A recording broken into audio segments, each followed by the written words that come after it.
Hello students, हम पढ़ रहे थे जनसंख्या वितरण एवं घनत्व। हमारा टॉपिक क्या था? जनसंख्या वितरण एवं घनत्व। क्या था? जनसंख्या वितरण एवं घनत्व। हम बात करें जनसंख्या वितरण की, तो भारत जैसे देश में जनसंख्या वितरण को हम देख सकते हैं। भारत की जनसंख्या वो एक प्रमुख विशेषता रखती है वितरण में। उनका वितरण असमान रूप में हमें देखने को मिलता है। कहीं पर ज़्यादा वितरण है, कहीं पर कम है, कहीं पर ज़्यादा जनसंख्या का वास है, कहीं पर कम जनसंख्या का वास है। मरुस्थलीय क्षेत्र वहाँ पे ना के बराबर जनसंख्या रहती है। पर्वतीय क्षेत्र है, पठारी भाग है, वहाँ पे अलग प्रकार से उसका जनसमूह रहता है। तो जनसंख्या वितरण जो है उसमें असमानता देखने को मिलती है अपने भारत जैसे देश में। यहाँ पे देश में अगर 5 राज्यों की बात करें तो 5 राज्यों में 5 क्षेत्र ऐसे हैं जहाँ पे अधिक जनसंख्या रहती है। 5 क्षेत्र कौन कौन से हैं? जैसे हम बात करें तो यहाँ पे उत्तर प्रदेश है। उत्तर प्रदेश वितरण की हम बात करें, डिस्ट्रीब्यूशन की हम बात करें कि भारत में कौन सी जनसंख्या कहाँ पर रहती है, तो उसके संबंध में हम चर्चाएं करने जा रहे हैं। तो उसके क्षेत्र के अंदर उत्तर प्रदेश जैसा क्षेत्र है, महाराष्ट्र है, महाराष्ट्र, पश्चिम बंगाल जैसा क्षेत्र है, बिहार आ गया, जैसे मानो बिहार है, पश्चिम बंगाल है, पश्चिम बंगाल, और आंध्र प्रदेश है। इन क्षेत्रों में जनसंख्या अधिक पाई जाती है। सबसे ज़्यादा उत्तर प्रदेश में पाई जाती है। अगर यहाँ बात करें हम कि जो देश का 30% क्षेत्र ये क्षेत्र रखते हैं, तो वहाँ पर उस देश में वहाँ 50% जनसंख्या रहती है। यानी 30% क्षेत्र पर कितनी जनसंख्या रहती है? यहाँ पे 50% जनसंख्या रहती है। क्षेत्र तो कितना है? 30%, और वहाँ पे जनसंख्या कितनी है? 50%। ये इस क्षेत्र की बात कर रहे हैं कि जहाँ पे ज़्यादा डिस्ट्रीब्यूशन है, ज़्यादा वितरण है जनसंख्या का। और बात करें तो हम बात करें उत्तरी और उत्तरी पूर्वी जो राज्य हैं, जो पर्वतीय क्षेत्र के हैं, उत्तरी का माने जैसे हम जम्मू कश्मीर की, हम हिमाचल की बात कर सकते हैं, उत्तराखंड की बात कर सकते हैं, हम बिहार की या सिक्किम जैसे क्षेत्रों की, उत्तरांचल वाले जो क्षेत्र हैं उत्तरी पूर्वी में, जो असम मेघालय वाला क्षेत्र है, मिजोरम नागालैंड मणिपुर वाले जैसे क्षेत्र हैं। जैसे हम 10 क्षेत्रों के 10 पर्वतीय जो राज्य हैं उनकी बात करें तो वहाँ पर 16% जो क्षेत्र है वहाँ के, यानी कि जो उत्तरी व उत्तरी पूर्वी के 10 राज्य जहाँ पर यहाँ क्षेत्रफल तो कितना है? 16% क्षेत्रफल है। और इस क्षेत्रफल पर जनसंख्या कितनी निवास करती है? केवल 4%। यानी इस 30% पे तो भारत की 50% जनसंख्या रहती है, जबकि इस 10 राज्यों में 16% क्षेत्र पर केवल 4%, भारत की कुल की 4% से भी कम जनसंख्या निवास करती है। 4 ही नहीं, इससे भी कम, 4% से कम जनसंख्या यहाँ पे क्या करती है? निवास करती है। तो इसको ध्यान में रखोगे आप। और यहाँ पे बात करें इसी प्रकार अगर हम देश की बात करें तो देश में 1% से अधिक जनसंख्या रहने वाले 18 राज्य हैं। उन 18 राज्यों में भी हम जनसंख्या की 97% जैसे टोटल क्षेत्रों की बात करें तो वहाँ पे जनसंख्या कम रहती है। ठीक है, तो अगर हम इसके रूप में देखें, यानी इन क्षेत्रफल और जनसंख्या के रूप में देखें, तो हम ऐसे देखेंगे। अगर हम जनपद के रूप में देखें, जनपद जैसे हिमालय क्षेत्र है, मध्यवर्ती उच्च भूमि है जैसे पठारी भूमि है, और थार का जो मरुस्थल है, या दूरवर्ती जो द्वीप हैं जैसे लक्षद्वीप है, अंडमान निकोबार द्वीप समूह है, उनकी चर्चा करें तो वहाँ पर 106 जिलों के अंदर अगर जनसंख्या का संकेंद्रण जो सूचकांक होता है, जो मान होता है सूचकांक का, उसके अकॉर्डिंग देखें तो वहाँ पर 0.5 से कम अपने को देखने को मिलेगा। कहाँ पर? जनपद के रूप में हम देखें, कहाँ देखेंगे जनपद के रूप में? एक तो जनपद के रूप में हम हिमालय क्षेत्र को लेते हैं, एक तो हिमालय क्षेत्र, और दूसरा जो क्षेत्र लें उसके अंदर हम मध्यवर्ती जो पठारी भूमि है, उच्च भूमि, मध्यवर्ती उच्च भूमि, और अगर हम इसमें और क्षेत्रों की बात करें तो दूरवर्ती जो द्वीपीय क्षेत्र है उनकी चर्चा कर सकते हैं, या थार के मरुस्थल की भी बात कर सकते हैं हम इसमें, थार मरुस्थल और दूरवर्ती द्वीप इन सब में यहाँ पे कुल यहाँ के जो ज़िले हैं उन ज़िलों की बात करें तो यहाँ पर 106 ज़िले हैं, और 106 ज़िलों के अंदर अगर हम केंद्रीय जो सूचकांक है उसका मान देखें तो मान यहाँ पे 0.5 से कम है। क्या है? 5 से कम, यानी जनसंख्या यहाँ पे बिल्कुल कम है इन क्षेत्रों के अंदर। दूरवर्ती जो द्वीप समूह लक्षद्वीप है, अंडमान निकोबार जैसे द्वीप है, छोटे छोटे अरब सागर में भी है, बंगाल की खाड़ी में भी द्वीप समूह है, तो वहाँ पर हमें जनसंख्या कम देखने को मिलेगी। अगर हम यहाँ पे थार मरुस्थल की बात करें तो राजस्थान में यहाँ पश्चिमी जो ज़िले हैं जिसमें जैसलमेर, बाड़मेर जैसे ज़िले हैं, बीकानेर जैसे, यहाँ पर जनसंख्या हमें कम देखने को मिलती है। मध्यवर्ती जो उच्च भूमि है, जो पठारी भूमि है, जहाँ पर पथरीली चट्टानें हैं, वहाँ पर भी हमें जनसंख्या को कम देखने को मिलता है। हिमालय में भी हमें जनसंख्या कम ही देखने को मिलती है। तो अगर इन सब का अगर हम सूचकांक निकालें, उनका मान निकालें जनसंख्या का भूमि के अकॉर्डिंग, तो वहाँ पर 0.5 से कम ही निकल के आता है। ठीक है, इसके विपरीत हम देखें तो निचले जो भाग है, मध्यवर्ती भाग है गंगा के मैदान के, वहाँ पर और प्रायद्वीपीय का जो तटवर्ती क्षेत्र है, पूर्वी तटीय मैदान है, पश्चिमी तटीय मैदान है, उन तटीय मैदानों में और जहाँ पे औद्योगिक क्षेत्र हैं वहाँ सब मिलाकर के कहाँ पर निचला और मध्यवर्ती गंगा का मैदान, पश्चिमी और पूर्वी जो तटवर्ती क्षेत्र हैं उन तटवर्ती क्षेत्रों के अंदर, और एक औद्योगिक जहाँ क्षेत्र हैं जैसे पठारी भूमि में औद्योगिक क्षेत्र है, छोटा नागपुर के पठार वाले हैं, जैसे झारखंड और ऐसे क्षेत्रों के अंदर जो औद्योगिकृत जिले हैं उन जिलों को मिलाकर के टोटल जिले हैं यहाँ पे 75 जिले, 75। उन जिलों के अंदर अगर हम सूचकांक की बात करें तो वहाँ पे सूचकांक का मान 2.0 से अधिक ही पाया जाएगा। सबसे ज़्यादा जनसंख्या इन्हीं में रहती है। सूचकांक का मान कितना है? 2.0 से अधिक। एक तो ये क्षेत्र थे भारत के। वितरण पढ़ रहे हैं, वापस रिपीट कर रहे हैं, इन क्षेत्रों के अंदर तो जनसंख्या कम रहती है। और जो हम क्षेत्र की बात कर रहे हैं निम्न व मध्यवर्ती गंगा का मैदान, ठीक है। और दूसरा जो क्षेत्र इसमें ले रहे हैं तटवर्ती यानी प्रायद्वीपीय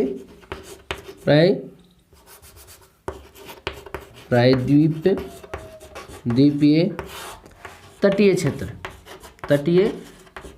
क्षेत्र का मैदान, ठीक है। इनमें और हम तीसरे क्रम में बात करें तो औद्योगिकृत जो जिले हैं, औद्योगिकृत जिले, इनकी बात करें तो इन सब में 75 जिले ऐसे हैं जहां पे जनसंख्या अधिक रहती है, जो कि उसका सूचकांक देखें तो 2.0 से भी अधिक होता है। तो जनसंख्या वाला क्षेत्र ये वाला ज़्यादा है और ये कम है, ठीक है। तीसरी बात करें हम तो देश के जो बचे हुए ज़िले हैं, देश के जो इनसे बचे हुए जो ज़िले हैं उन ज़िलों के अंदर अगर सूचकांक देखें हम तो वहाँ पर बचे हुए ज़िलों में सूचकांक वहाँ पर 0.5 से 2.0 के मध्य रहता है,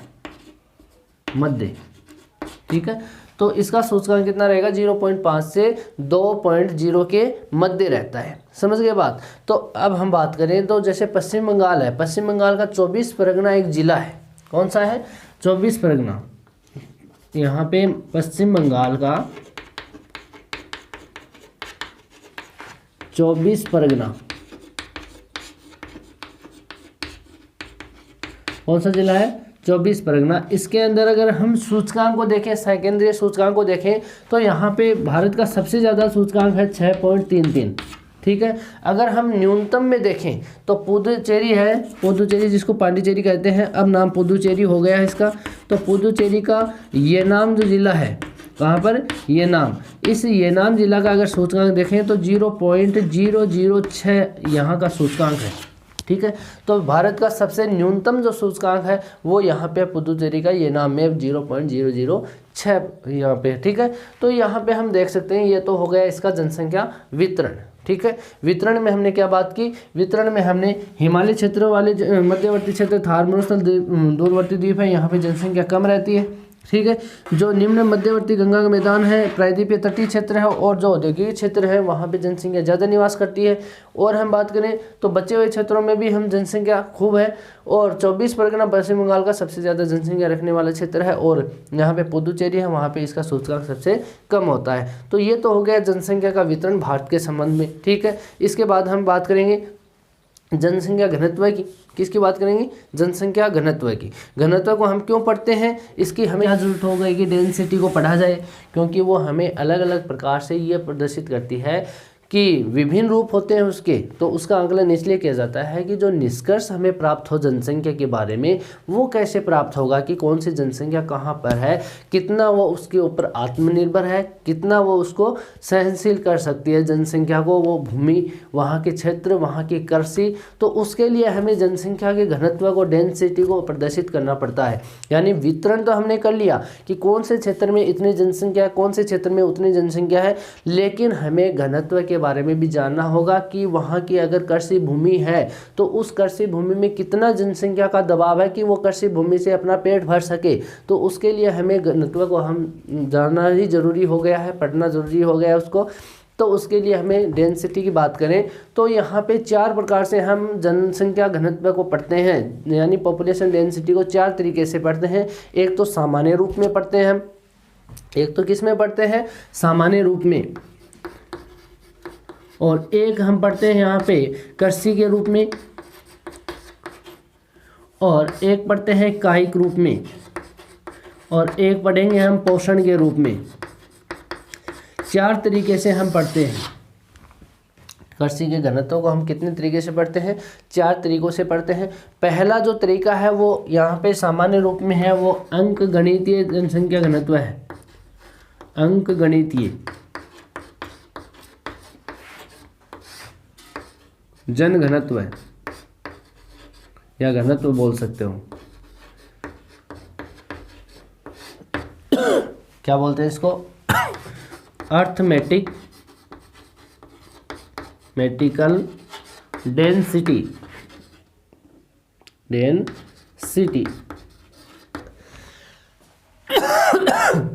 सामान्य घनत्व यानी कि अगणितीय जन घनत्व। इसके बारे में हम पढ़ें तो ये जो जनसंख्या घनत्व है इसका सामान्य मापक के रूप में हम इसको ले सकते हैं। ये सामान्य मापक है जिसको हम साधारण रूप में भी पढ़ सकते हैं। अंकगणितीय घनत्व है, अर्थमेटिक डेंसिटी, सामान्य मापक माना जाता है इसको। ठीक है, इसके अनुसार, किसके अनुसार? अंकगणितीय के अनुसार प्रति वर्ष कितने? प्रति वर्ष यानी हर साल किलोमीटर क्षेत्र में, प्रतिवर्ष किलोमीटर क्षेत्र में निवासी जनसंख्या के सामान्य जन घनत्व को हम सामान्य जन घनत्व कहते हैं। वापस देखो, हर एक साल में इसके आंकड़े निकलते हैं। उस क्षेत्र पर उस जनसंख्या रहती है जहां, उस भूमि पर हम उस क्षेत्र पर प्रतिवर्ष आंकड़े निकालते हैं। तो ये कहा जाता है कि प्रति किलोमीटर क्षेत्र में या उसके कुल किलोमीटर क्षेत्र में जो निवासित यानी रहने वाली जो जनसंख्या है उसी को हम क्या कहते हैं? जनसंख्या घनत्व या अंकगणितीय जन घनत्व कहा जाता है। सामान्य रूप में देखो, इसका सूत्र हम लिखें तो सूत्र को क्या लिखेंगे? कुल जनसंख्या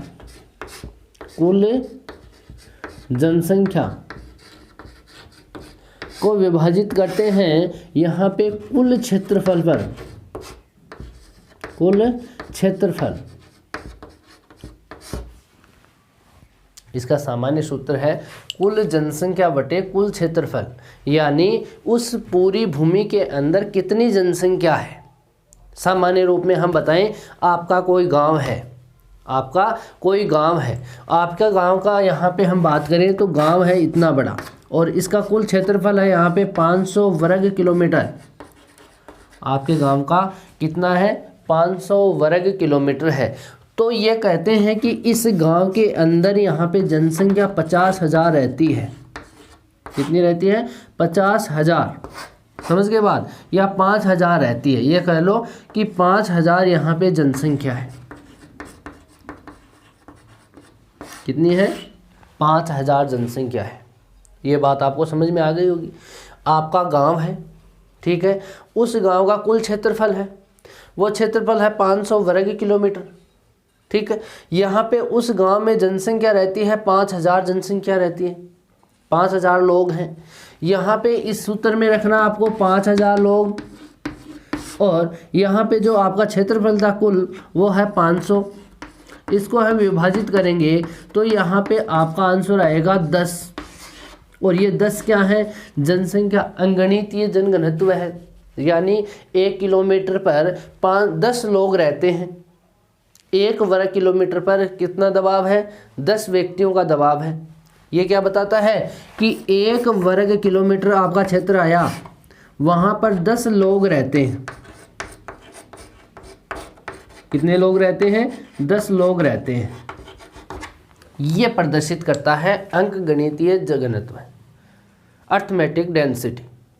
आपको वापस सामान्य रूप में समझना है, आपको मैं दे के डर नहीं लगना चाहिए, इसको समझो। यहाँ पे ये कह रहा है कि जो कुल जनसंख्या है, जितने किलोमीटर क्षेत्रफल पर वो क्षेत्र बसा हुआ है, जैसे हम भारत की बात करें, भारत ये है फॉर एग्जाम्पल, ये भारत है, भारत का क्षेत्रफल 500 है, भारत की जनसंख्या 5000 है।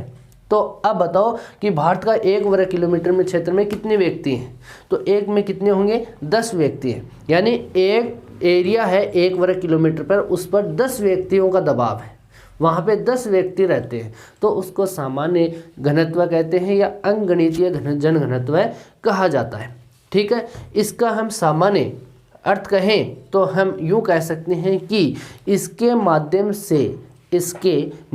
से यह आकलन किया जाता है कि, इसकी लैंग्वेज लिख रहे हैं हम, इसकी लैंग्वेज पढ़ रहे हैं कि इसके माध्यम से यह आकलन किया जा सकता है या किया जाता है कि किसी प्रदेश के, ध्यान से सुनना, किसी प्रदेश के कुल क्षेत्रफल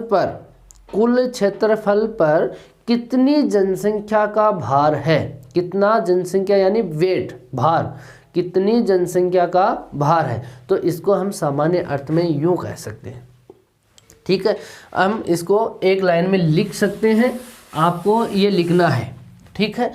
यूँ कहें तो हम कह सकते हैं कि इसके माध्यम से हम कहें, यहाँ मान लो इसके माध्यम से यह आकलन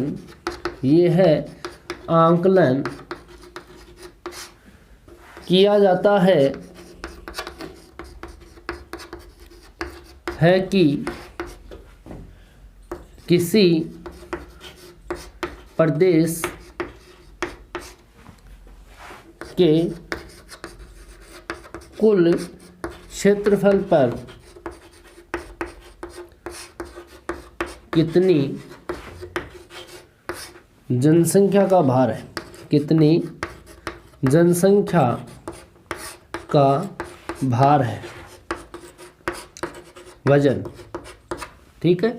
तो आपको इसको समझना है, इस लाइन को आपको समझना है कि किसी प्रदेश है, उस प्रदेश में कितना क्षेत्रफल है, उस पर कितनी जनसंख्या उस पर रहती है, तो आपको वो कहते हैं, उस क्षेत्र को या उस जनसंख्या घनत्व को क्या कहते हैं, अंकगणितीय घनत्व कहते हैं, या सामान्य जन घनत्व भी कहते हैं। इसको क्या कहते हैं, सामान्य जन घनत्व। तो इसको आप ध्यान में रखोगे, समझ गए बात।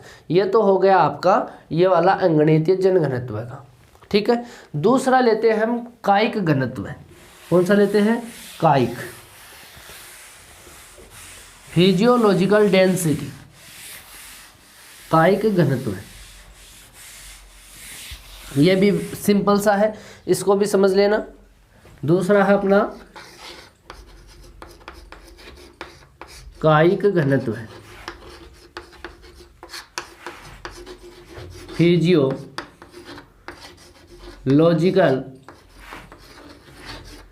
डेंसिटी, फिजियोलॉजिकल डेंसिटी कायिक घनत्व है, ठीक है। ये कहता है, ध्यान से सुनना, किसी प्रदेश की, कोई भी प्रदेश हो, उस प्रदेश की कुल जनसंख्या, उस प्रदेश की कुल जनसंख्या और उस प्रदेश में कृषि योग्य भूमि का अनुपात का आकलन करता है। क्या कहलाता है? ये कहता है कि उसकी कुल जनसंख्या किसकी, इसका सूत्र को देख लो एक बार, सूत्र से समझ में आ जाएगा आपको कि कुल जनसंख्या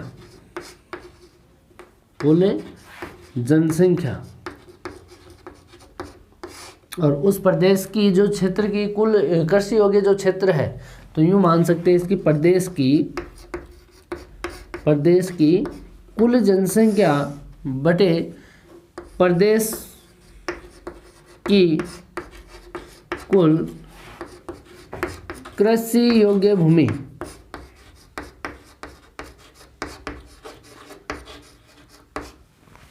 कृषि योग्य भूमि यूँ कहें तो इसके अंदर हम कह सकते हैं प्रदेश की कुल जनसंख्या, उस प्रदेश में कितनी जनसंख्या रहती है उसके, और वहाँ की जो प्रदेश की कृषि योग्य भूमि है, जब बोई नहीं जाती, कृषि नहीं की जाती, लेकिन वहाँ कर सकते हैं। योग्य का मतलब क्या होता है? कृषि नहीं की जाती हो, भले ही नहीं की जाती हो, लेकिन वहाँ पर हम कृषि कर सकते हैं। तो कृषि योग्य भूमि का दोनों का यह अनुपात है, इसको हम यूँ भी लिख सकते हैं, जनसंख्या अनुपात कुल कृषि भूमि, कृषि योग्य भूमि। ठीक है, यूँ भी लिख सकते हैं इसको। ठीक है, दोनों में क्या है? ये अनुपात है। तो इन दोनों के माध्यम से हम कायिक घनत्व को यहाँ पे निकाल सकते हैं। तो इसके माध्यम से हमें क्या पता चला? घनत्व के इस माध्यम से यह आकलन होता है अपने को कि प्रदेश में कुल कृषि योग्य भूमि पर कितनी जनसंख्या का दबाव है। अपने को क्या पता चलता है कि प्रदेश की कुल कृषि योग्य भूमि पर कितनी जनसंख्या का दबाव है, कितनी जनसंख्या का दबाव है। समझ गए बात? ये आपको लिखना है, प्रदेश की कुल कृषि योग्य भूमि पर कितनी जनसंख्या का दबाव है, ये इससे हमें पता चलता है। यूँ कह सकते हो प्रति हेक्टेयर भूमि पर कितनी जनसंख्या निर्भर करती है, अर्थात के रूप में आप लिख सकते हो इसको, प्रति हेक्टेयर भूमि पर कितनी जनसंख्या निर्भर है, ये भी कह सकते हो। अब देखो इसको समझो, इस लाइन को समझो। प्रति हेक्टेयर भूमि वह होती है जहां पर जनसंख्या निर्भर करती है, यानी जो पर्वतीय क्षेत्र है, पठारी भाग है या समुद्री क्षेत्र है, झीलें हैं, नदियां हैं, उन क्षेत्रों के अंदर तो कृषि कर ही नहीं सकते, पर्वतीय क्षेत्रों में नहीं कर सकते। हालांकि कुछ भागों में की जा सकती है, लेकिन ज़्यादातर पर्वतीय क्षेत्रों में हम कृषि नहीं कर सकते। पठारी भाग में भी हम कृषि नहीं कर सकते क्योंकि वो चट्टानी भाग है, वहाँ पे हम जनसंख्या को निर्भर नहीं कर सकते।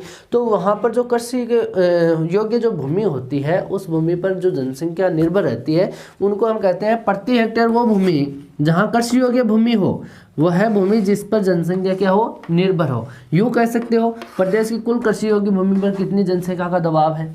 ठीक है, कृषि योग्य होनी चाहिए, अयोग्य नहीं। जहाँ पे कृषि की जा सकती है, उसकी संभावना है, उस क्षेत्र पर जनसंख्या का दबाव कितना है, उसको हम फिजियोलॉजिकल डेंसिटी कहते हैं, कायिक घनत्व कहते हैं। आ गया दूसरा समझ में? पहला अंगणितीय जनसंख्या घनत्व था, दूसरा यहाँ पे कायिक घनत्व, यहाँ पे फिजियोलॉजिकल डेंसिटी है। ठीक है, तीसरा जो है वह है कृषि घनत्व है, इसको ध्यान में रखना आप। तीसरा घनत्व कौन सा था? कृषि घनत्व है।